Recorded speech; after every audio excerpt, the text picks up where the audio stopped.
architects and many people like to think of themselves as really good writers. Over the years, we've been able to train the architects to let them know that we're going to help you craft your idea. We're going to help you articulate your idea.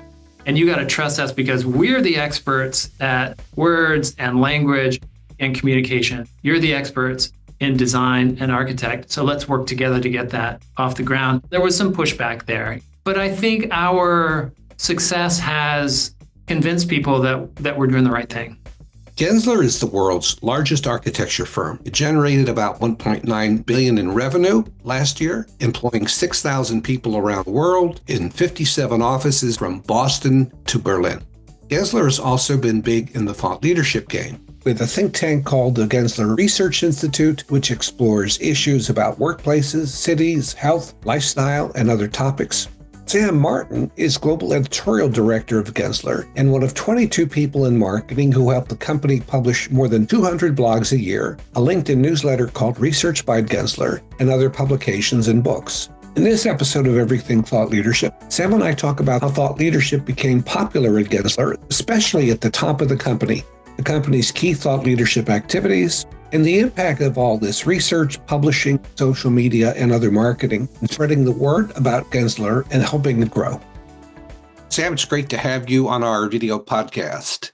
Thanks. Thanks for having me, Bob. Oh, it's great. We've known each other for at least 3 years.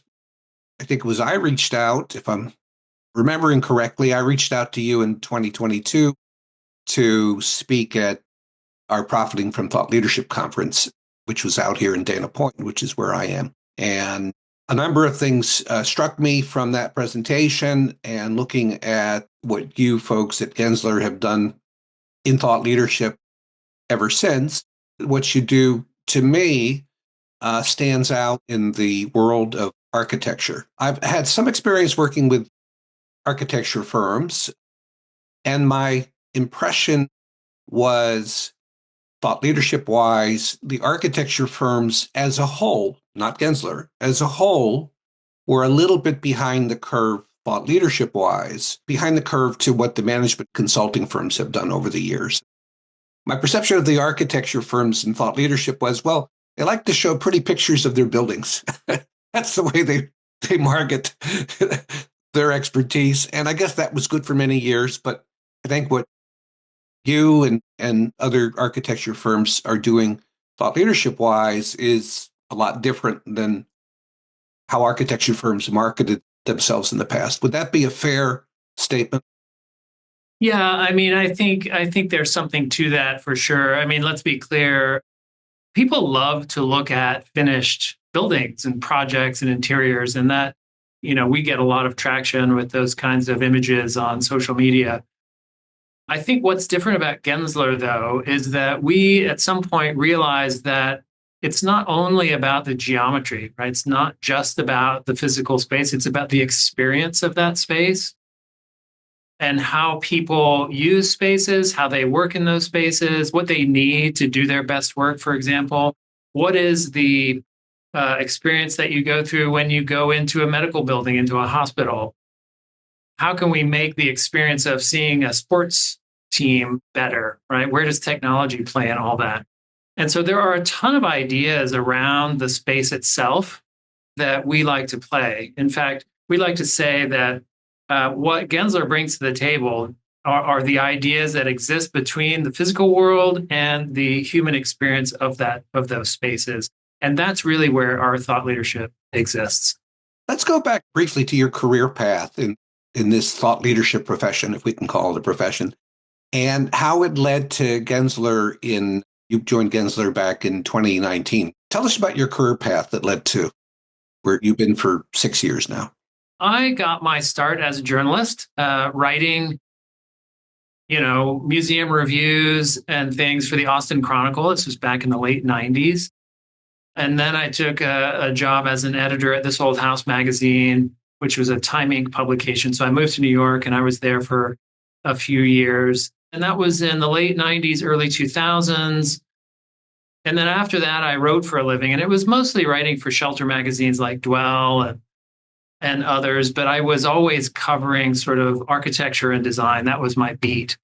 I did end up writing a few books. and did some ghostwriting. And that led me to, I met the chief marketing officer of Frog Design.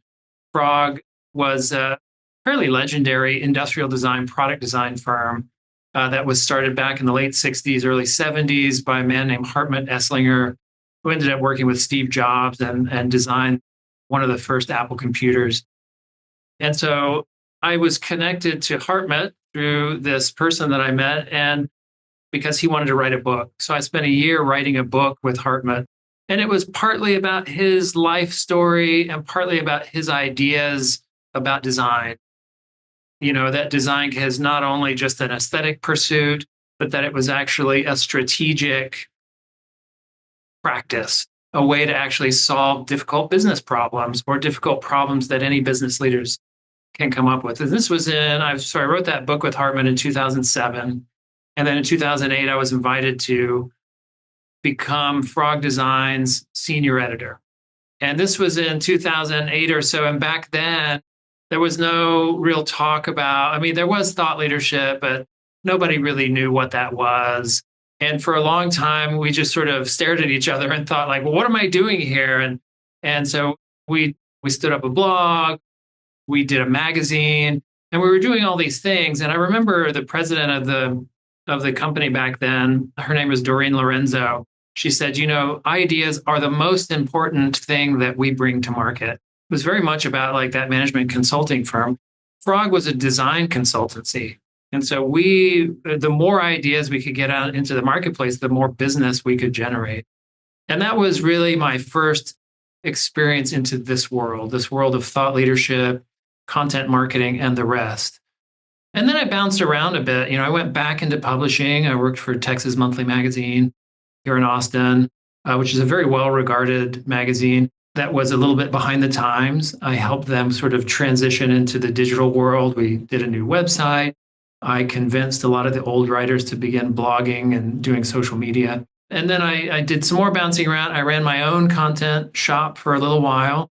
And that's where I ran into Gensler. Gensler was actually a client of mine for a year and some change before I was hired to be the editorial director of the firm. I like to say that at the end of my engagement with Gensler as a client, my current boss, Leslie Taylor, asked me to write a job description for an editorial director. And I was like, hold on a minute, that sounds like something that I could do. And so I like to say I wrote my own job description, and so here I am. So do you think she did that with a purpose, which was hiring you? She probably did. She's very clever in that way. And Leslie and I remain super tight, super close. She's one of my closest confidants at the firm. I think we've done a lot of really good work here. Let's talk about your responsibilities at Gensler. You've been there 6 years now, and content strategy, editorial direction, publication, design forecast, the blog, social media. Give us kind of the brief overview of what you handle. Yeah. So thought leadership at Gensler is something that has been around for a while, right? I did not introduce the idea and the concept of thought leadership. The firm has been actually doing thought leadership for quite some time. When I came here, I inherited this enormous, amount of content. People were doing a lot of blogging already. And so, but it was super disjointed. And so one of the first things we did was just to get it organized. They were even blogging on a separate site away from the main Gensler.com. So we brought all of our thought leadership onto the main platform. We introduced a newsletter. We stood up social media presence across multiple different channels. And then, of course, there was Design Forecast, which is our annual design publication. So my responsibilities include leading the thought leadership effort at Gensler. And I work with lots of different editors, lots of different regions and marketing teams in the regions. We have 10 regions around the world. We have 57 offices now. And we do work in about 100 countries around the world. So it's quite a broad spectrum. I'm also responsible for, things like our case studies and how we tell the stories of our projects. Social media remains a part of what I oversee.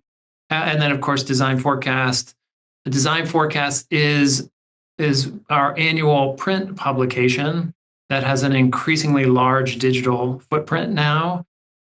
And it's one of the most important thought leadership initiatives we do at the firm.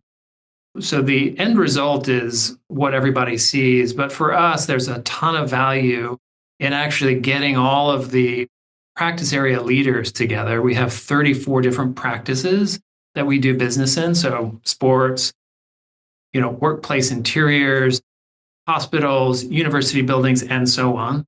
And we get all these people together and we work with them to identify different trends that we think our clients should pay attention to. So all of that research then goes into Design Forecast in the form of trends that we then publish every year. I think it's really great. We still do print. We are a firm that creates physical artifacts. And so it makes sense that we would have this physical artifacts, and we get a ton of great feedback from our clients because of that. That's basically it. I mean, and it's a lot. We publish over 200 pieces, just blogs alone, over 200 pieces of thought leadership on the blog every year. We got about 175 different contributors. So we don't have a lack of content. Our goal is really to try to figure out how to keep it at a high quality and craft it so that it remains, we have unique points of view.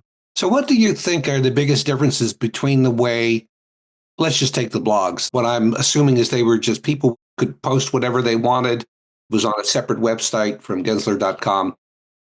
What are the biggest benefits of having some editorial strategy and structure and quality? Well, Bob, better than most, that good thought leadership has to have a unique point of view. You've got to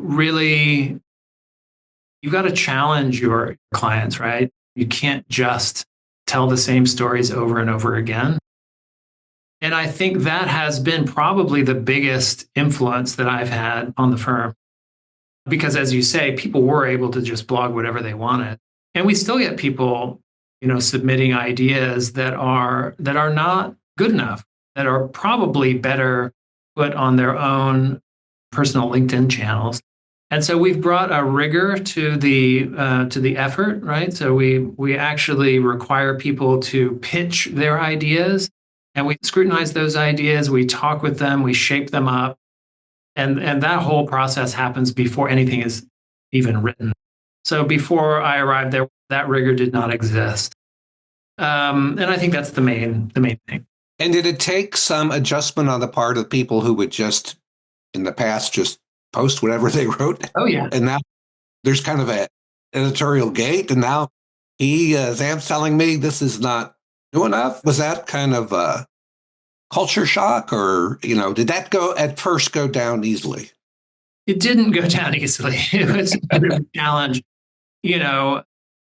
Architects and many people like to think of themselves as really good writers. And so like when you have, I've been writing for almost 30 years, and my editorial team has a ton of experience as well. Most of us do come from a journalism background. And so over the years, we've been able to train the architects to let them know that we're going to help you craft your idea. We're going to help you articulate your idea. And you got to trust us because we're the experts at words and language and communication. You're the experts in design and architect. So let's work together to get that off the ground. And so, yes, there was some pushback there. Like I would send articles back to, and if you're an editor receiving my edits and you see all of the red ink on the page, you're not going to be alarmed. But the architects were alarmed, right? And they're like, hold on a minute. Are you telling me that I don't have good ideas? And I'm saying, no, your ideas are good. We just need to be more efficient with the language. We need to be more direct with the language, and we need to be more simple in getting your idea across. So yeah, there was a little bit of a culture shock, but I think our success has convinced people that we're doing the right thing. Yeah. I remember 30 years ago when I worked at a management consulting firm, I was in a role very similar to yours. And the consultants acted in a very similar way to my edits or my saying, this is not good enough to run. in so many words, sorry. I had my boss, the director, head of marketing, he had my back. And when people would complain to him, he would say, Bob's word applies here. You can't go around him. And my boss, the CMO, had the backing of the CEO to whom he reported. And so if they went around the CMO, the CEO, Jim Champy, would say, we defer to the head of marketing and all his people. And so did something similar happen for you at Gensler, where some people early on would try to go around and say, hey, why am I getting all this angst here? In any thought leadership program, it helps to have champions at the top. And we absolutely have had champions at the top. We have a co-CEO model at Gensler. And when I started, we had Andy Cohen in Los Angeles and Diane Hoskins in Washington, D.C. And they were enormous champions of thought leadership. And they understood the power of articulating designs and how that can actually drive business. The way we do business at Gensler is a little bit differently, and maybe we can get into this a little bit. So it's different than the way a management consulting firm might do business. Most of our business comes from relationships. It is, this is the world of commercial real estate. Relationships matter a whole bunch. And these are projects that last years at a time. And so people want to work with folks that they feel comfortable around, that they actually want to work with. And so, in my opinion, thought leadership becomes even more important there, right? And so, yes, it helps to have those champions at the top. Diane, in particular, started the Gensler Research Institute many years ago. This is not a part of the editorial function at Gensler, but they are very, very close partners in what we do. And so it helps to have champions at the top. And now we've got new CEOs. Diane and Andy are still at the firm. They are our global co-chairs. Our new CEOs, Jordan Goldstein and Elizabeth Brink, and they too really understand the power of good ideas. And, and they are good writers on their own right. I've learned a ton about the practice of editorial and writing from Diane, and now the same is true with Elizabeth. So yes, that helps. And as you said, Bob, when we get in the early days, we got pushback, and we were always given the benefit of the doubt because of the understanding that thought leadership can lead to good business outcomes. When you look at the impact of thought leadership on clients, on the growth of the business, and also internally as a recruiting tool, how do you measure that at all? Do you talk about that within Gensler? Here's what this thought leadership has been doing for us. We are increasingly talking about that. We haven't measured it in terms of, we are not required to measure it. Let me put it that way. No one is asking us for the ROI of our thought leadership. We look at metrics and analytics and that sort of thing to get an understanding of which ideas are landing with our clients and which ideas aren't. We have a very robust SEO strategy so that we have a really good understanding of what people are looking for when they come to us. We have begun to sort of track, it's not a causation, but a correlation, right? So another important thing to understand about Gensler is that there is no sort of business development function that you might have at a management consulting firm. We don't have BD people sitting here that we can feed leads to. Our architects, they are the relationship owners and the relationship builders. And quite frankly, they wouldn't know what to do with a quote unquote lead, right? Nevertheless, it is something that we are increasingly working towards. How can we describe the impact of our thought leadership in terms of business? And there are some interesting numbers. So what we can measure is that if someone reads a blog or reads our dialogue newsletter, which is a weekly newsletter, we produce 50 of those every year, and it goes out to about 70,000 subscribers. And that list grows about 5% a year. So that's a successful product that we produce. we can say that of the people who have read Dialogue Now, those people are associated with certain business and certain opportunities that we're tracking in Salesforce to the tune of about $570 million per year in projected fees, I guess I should say, right? And over 700 opportunities that aren't yet, completed, or we don't really know what's going on with those opportunities. So that's about as close as we get. And we're constantly working to see, as you know, that's a very difficult thing to figure out. What is the ROI of thought leadership? Something we've been talking about at these conferences. But it sounds like there's an inherent belief among the leadership of Gensler, inherent belief that thought leadership is something that we have to do. We have to show our ideas. We have to show why our expertise, what it is and why it's different. Yeah, increasingly so. I think increasingly so, yeah. I mean, a great example is, I think that thought leadership is something that can actually seed the market. So before you get into the market, how do you actually get your ideas out there so that people are aware of you? Like if we want to do an airport, for example, in the Bangalore area, how do we even get invited to the RFP or the RFQ for that airport? If there's a design competition that will result in work, how do we get invited to that competition? Well, you've got to raise awareness. And I think thought leadership is a great way to do that. And so increasingly, how do we have these go-to-market strategies that I think thought leadership is at the tip of the spear when it comes to those go-to-market strategies? Do you have architects or heads of practices, whoever are kind of fielding leads that come in, who come to you and say, Sam, I wrote this blog or I participated in this research project, which you helped us turn into a series of blogs or whatever. And so at a firm we'd never have done business with, they reached out to me and they said they were intrigued with this. And now we're in discussions to do some work for them. Do you hear those kind of things? All the time. We hear those stories all the time, and those kind of anecdotes do come to us.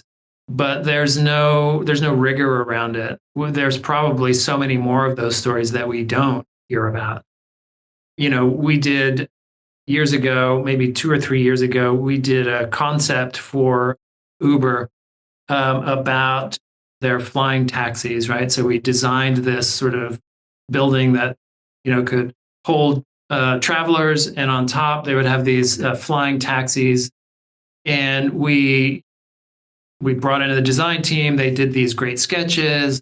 We wrote about the benefits of flying taxis, how that would change urban infrastructure and mobility and all that stuff.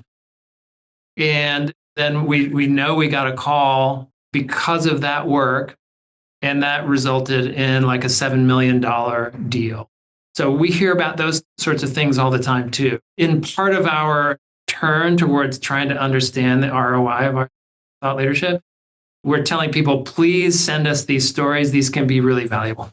Looking at the progress that you guys have made over the 6 years that you've been there in thought leadership, looking at that progress, what do you think are the key factors in the great progress you guys have made in thought leadership? What have been the keys to making that progress? If I could just pause really quick. You're not asking about like actual numbers. You're asking about like, what have we done to actually improve the thought leadership? Yeah, it could be, more people are coming to us now. And we think the key thing for more people coming to us to help with articles is because we did this and that. However you measure the impact of thought leadership, what do you think were the key things you put in place? The editorial strategy or a set of standards people read before they submit, and that increases the quality of pieces that come to us? Yeah, we have put in place a number of things, right? I think the first thing we did was create an editorial calendar, which one did not exist at the firm before I arrived. And you should never discount a simple tool like that. And it is quite simple. It's a spreadsheet. It's a shared document that anyone in the firm, any of the regional marketing teams can look at. And this calendar has evolved over the years. We now have not only monthly themes, it's a topics-based calendar, but we have weekly topics as well.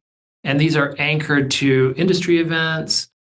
They're anchored to the release of our IP research, from the Research Institute, and they're pegged to certain PR rhythms throughout the year. So in November, we know that the press is likely going to be interested in retail. It's a very traditional idea, and so we're going to do some retail-based thought leadership. So that's one thing. We also put in place this whole system to field blog pitches, right? And this is something that everyone has access to. And before, our inboxes were filling up with completed, blog posts and completed essays and white papers. And so we had to put a stop to that because of what I said before. We wanted to scrutinize ideas and help shape them. So we have basically a ticketing system where people are required to fill out this form. That comes into our project management software. And then we meet every week to, look at the queue, discuss the merits, and then the team goes back to people and either begins the process or says, hey, this needs a little bit more development, or this might be better for your LinkedIn channel. So those two things have been really, really critical. Similarly, when it comes to design forecast, which is a much bigger sort of singular publication and outcome, we have a similarly rigorous process, right? Where at first, we would just sort of send a form out and ask people to tell us what you think your trends are going to be. And now we sort of extended the timeline. We've added 3 months to the timeline just for research. So we still do the form, but then we get those people on the phone. We ask follow-up questions. There's a whole other round of identifying trends. And then we write those trends in partnership with them. They give feedback that's like, it's just like producing an article for a magazine. And then there's a couple of rounds of revision. And then it eventually goes into an approval process. So just a lot more sort of methodical editorial practice is really the main thing. And then it's things like this too, Bob. I mean, I got to be honest with you. For me, at this point in my career, to be able to get out there and talk about the benefits of thought leadership, there's a lot more trust now in what we're doing. And when young designers and architects join the firm and see, the reach we have with our social media or with our newsletter and the rigor around our storytelling, it gives them a lot of trust that we are actually going to put out really quality stuff. And that is the key. That is increasingly so. We've got to have quality over quantity. And so that rigor and that trust that we've built, and then me being on podcasts like yours, I'm able to sort of talk about the benefits. And that has this, this has this trickle down effect that people actually now want to be a part of what we're doing. They see the success we've had. Do you think thought leadership has become a recruiting tool, both at the university level and the more experienced architect level, somebody who's working for a competitor, who's looking at what you publish and saying, this is one factor in wanting to go to work for Gensler? Not the only factor, but one factor. Do you think that there's something going on there? Absolutely. I really, really do. I think one of the challenges we've had is our website, right? When people come to the first impression people have of our website is that, Gensler is this big, giant corporation. But once you get one step below the surface, you realize all of the really great creative ideas that are happening there.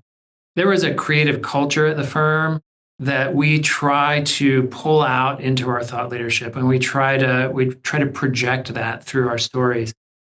For some practices, that is critical, right? So in retail or in sports or in hospitality/hotels, where you don't want a corporate, you don't want the same hotel, the same sports stadium. You want some uniqueness to it. And so we've got to project that uniqueness and that innovation and that creativity through our thought leadership. And so I think people who want to come work for us they will get there, and they do get there, and they see these unique ideas, and then they tell themselves that they want to be a part of that. I also think architects in particular love to express themselves, and when they see this culture of thought leadership, they can see that it's not just going to be about designing buildings; it's going to be about talking about these ideas. Tell us a little bit about the Gensler Research Institute. From where I sit, it looks like it's a tremendous asset, certainly for the company overall, but especially for what you folks do in publishing good ideas and, social media, promoting those ideas. So tell us about the Research Institute and its importance to what you guys do. The Research Institute is incredibly important, and it is an incredible function for the firm in general. It's been around for, I want to say, about 20 years. And it started out as a just research workplace, right? The effectiveness of our workplace interiors design. How do people get their best work done? Our first workplace survey was done in 2005. We're having another one come out in a few weeks. So this will be our 20-year anniversary. The Research Institute is a wholly contained group of people, of data scientists and researchers who do surveys in the field and then publish the findings and the insights on a variety of topics. Gensler launched its Research Institute 20 years ago in 2005. Since then, more than 1,500 people at Gensler have participated in more than 500 studies, 55 alone last year. The Institute has 6 people in its research center. Their studies focus on 6 topics: work and workplace issues, cities, how to make them places where people want to come to work, live, and play, lifestyle, meaning how design can enhance consumer experiences in shopping, leisure, and other living activities, equity, which Gensler defines as addressing issues of systemic racism, inequity, and social justice in the design process. Resilience, which is about studying design that can help the world deal with issues such as climate change. And finally, health. Our main IP comes out of the workplace research practice. Our cities research has resulted in our City Pulse survey and eventually a city index. We've got some healthcare research, sports research, and others. We also have this really cool grant program in which anyone in the firm is able to actually submit an idea to the Research Institute, and the Institute will fund that idea in terms of the hours donated to this research. It's an incredible grassroots program, and it really does result in some really interesting, cool ideas. It's a way for the architects to kind of express ideas or explore ideas that they wouldn't normally be able to in their client work. I think it's fascinating. I mean, I think what it helps do is to bridge this gap between thought leadership research and practice. Like, does it ever turn out that a research study undertaken in the Institute actually leads to a new practice for the firm or updates to the existing ways an existing practice operated? Yeah, I don't know if it would be correct to say leading to a new practice, but definitely leading to new projects. And absolutely, like 100%. And even more than that, it also leads to interesting thought leadership. Like, I think of this one project that won a grant last year was to transform. So Mexico City is going through an incredible drought right now, which is ironic because it's built on a lake, right? But they just don't have enough water, and they're already talking about what to do when the water runs out, and it's a real serious issue. And so a team in our Mexico City office came up with this idea to create a series of rainwater catchment systems all around the city, and they would do it in these community plazas, right? So that they would double not only as like a water catchment system, but as a community center. And it's a real simple idea. And this was a way to sort of solve the problem. It was a real simple idea that actually turned into a conversation with the government of the city of Mexico City, and further investment from the firm because it was such a good idea and getting a lot of traction. So these research grants can make waves for sure, and do often. And the research grants, most of the people doing the research are architects and designers at Gensler, right? Yeah, but not always. Are people outside the firm, architecture professors and design professors, ever kind of looped into these studies? Every year, so the studies themselves are submitted by anyone in the firm. I could submit a proposal for a research grant to study the impact of thought leadership, and I've thought about doing this. But most of the grants themselves it's a very, very grassroots thing. And you submit, and then the research institute selects the studies that they do. So once all of these studies once you've been chosen and you complete your study, then we have an internal awards program where we do invite outside professors, peers from the design community, other architects, authors, journalists, to sit on a panel and actually choose winners out of several different categories. And this is a really great way for us to get an understanding of how our ideas are being received externally. And we make a big deal out of it. They're called the Gensler Research Institute Awards. And it happens once a year. The whole firm, sits and watches the jury talk about their deliberations and talk about the winners and why they chose them. It's an internal program that people love. But for the most part, yeah, it's not leadership deciding we need to study these things. Leadership has never had any input into who wins these grants or not. It's just people with good ideas, and it's just a wonderful internal program, and we love it too. We love the Gensler Research Institute because for thought leadership, how lucky are we to actually have research and data and insights that we can say, hey, we've done this research. We don't have to ask permission. This is our research.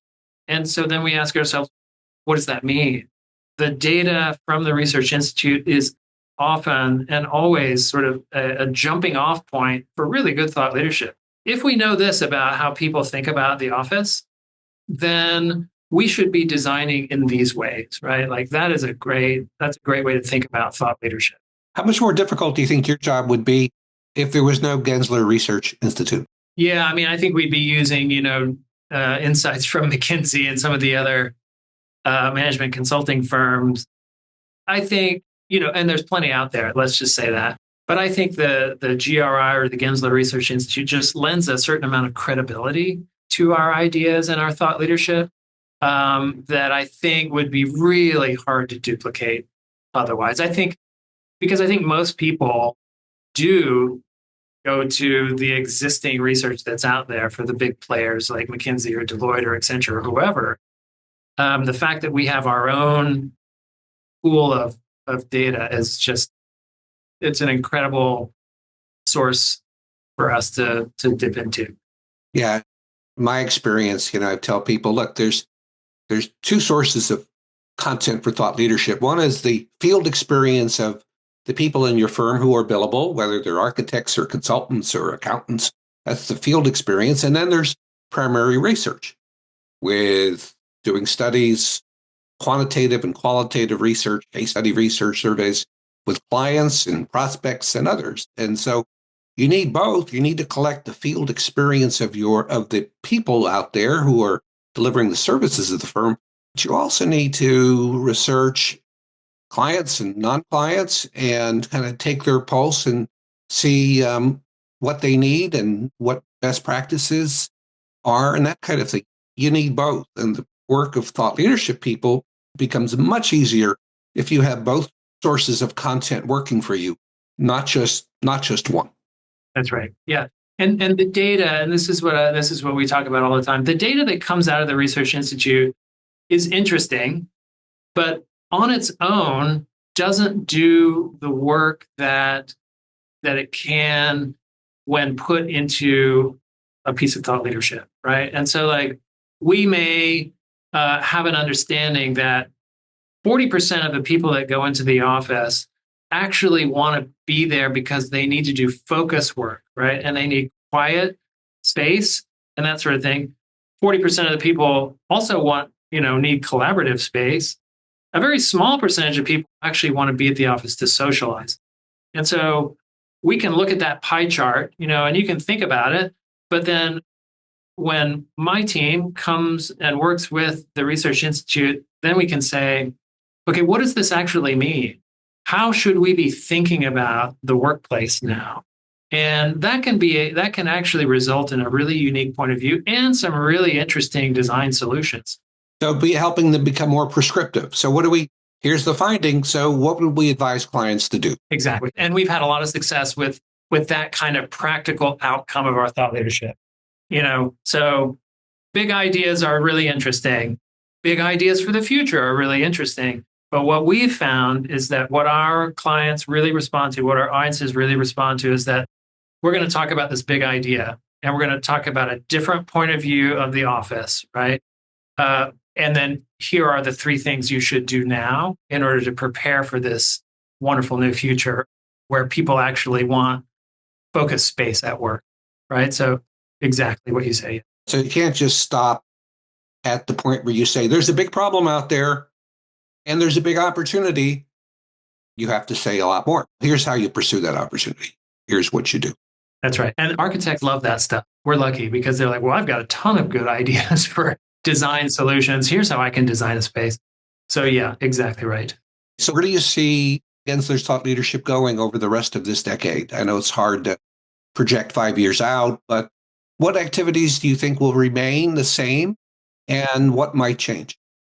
I think Gensler is already a global firm, but we are sort of by default, tend to focus on the US. And I think that needs to change. I think that will change. I think our global markets are increasing. I think our challenge with thought leadership, and I think this is where we're headed, is to be able to speak about or have ideas that are relevant to very specific locales. I'll go back to my example about Bangalore. And how do you build an airport in Bangalore? Or what are the ideas that you need to know in order to build an airport in Bangalore? That's a much different prospect than an airport in Los Angeles, right? And so I think the same could be true for a sports stadium in Cairo. So I think where our thought leadership is going is that not only do we need go-to-market strategies led by thought leadership around specific practice areas, but they also have to be in specific regions. And so I think our thought leadership is going to get much more localized, much more specific to the needs of the people in cities and regions around the world. And so you could almost think of it as like, there are some big ideas about architecture and human experience of space. And now we need to get much more specific in those ideas. And I think that's where we're headed over the next 10 years. So what would that require? I mean, because it's a lot of work for people in, the US to be doing on behalf of regions of the world. If that's the way it worked out, what changes would have to be made to do it? Yeah. And that is the question. That's the $100 million question, Bob. I would say, so the great thing about Gensler is that we are sort of this flat organization. We are organized by region. Each region, and sometimes the larger offices like London, New York, Los Angeles, have their own marketing teams, right? That help the architects respond to RFPs, client presentations. They know that market really well. I think for us to accomplish what I think we're going to need to accomplish, I think there needs to be a strong editorial presence in each of those markets. Some do, and I work very closely with, there are increasingly large number of writers around the world, but I think we need to have more senior editorial presences in those regions, and that, those people can then begin to really understand those markets and really understand what types of thought leadership and content it takes to succeed in those regions. I think that's the number one thing that needs to happen. I ask myself all the time if generative AI has a role to play here, and I think it could. But as you know, AI is still not great. Is it getting better? I do think it's getting better. But there's two things that I think are wrong with AI as it stands now. And one is our people are our biggest asset. When I say that the firm is a relationship driven firm, well, AI can't go into a room and talk to people. Our ideas and our ideas that our people have, are what is getting us into the room. And so they have to be able to articulate those ideas when they're shaking hands with people. The second thing is that we are already inundated with content. We have a volume problem.